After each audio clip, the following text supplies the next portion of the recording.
Magandang hapon sa inyong lahat. Si Mandong Labandero po ito. Kamusta po kayo?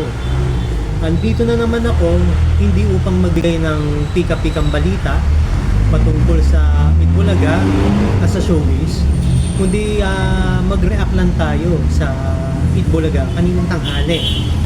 Yung unang performance pa lang na si Miss Natasha Mulak, grabe, ang galing niyang magsayaw.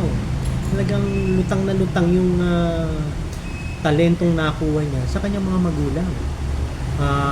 Siguro o di kaya may planong Itbulaga or TVJ na mag-produce ng mala easy dancing na programa.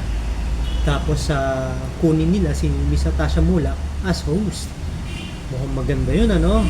Siguro maraming mag-aabang doon. Tapos sinundan pa ng Sugod Bahay. Sugod Bahay, mga kapatid. Actually, ang Sugod Bahay hindi talaga nabibigo sa pagbigay sa atin ng katatawanan at kasiyahan, di ba? Maganda talaga yung trio, o magaling talaga yung trio ni Jose Manalo, Wally Bayola at ni Paulo Ballesteros. Tapos after nun, sinundan naman ng Gimme 5. Actually, hindi ko na matanda kung nauna yung Gimme 5 o yung Sugod Bahay eh. Pero yung Gimme 5 naman, yung mga contestants nila ay yung mga ballroom dancers yun, ano? Magaling. Yung normal na Gimme 5 na napapanood natin na nahihirapan yung mga contestants sa pagsagot.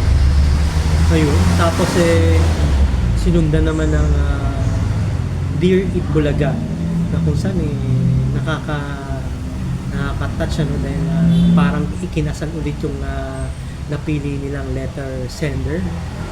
Dahil nga naman, biruin mo, ilang beses sinanla yung wedding ring nila, 5 times ba?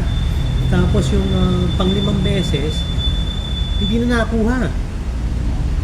Parang ano ba yung tawag doon? Narimata.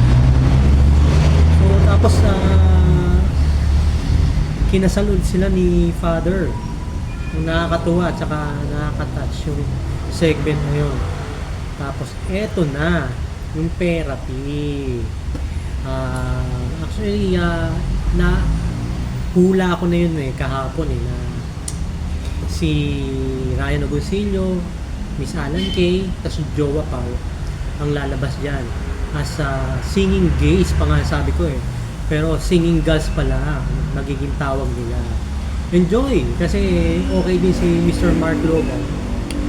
Tapos dagdagan mo pa nung SG nga yung singing girls, nakakatuwa lalo na si Jose Manalo, di ba?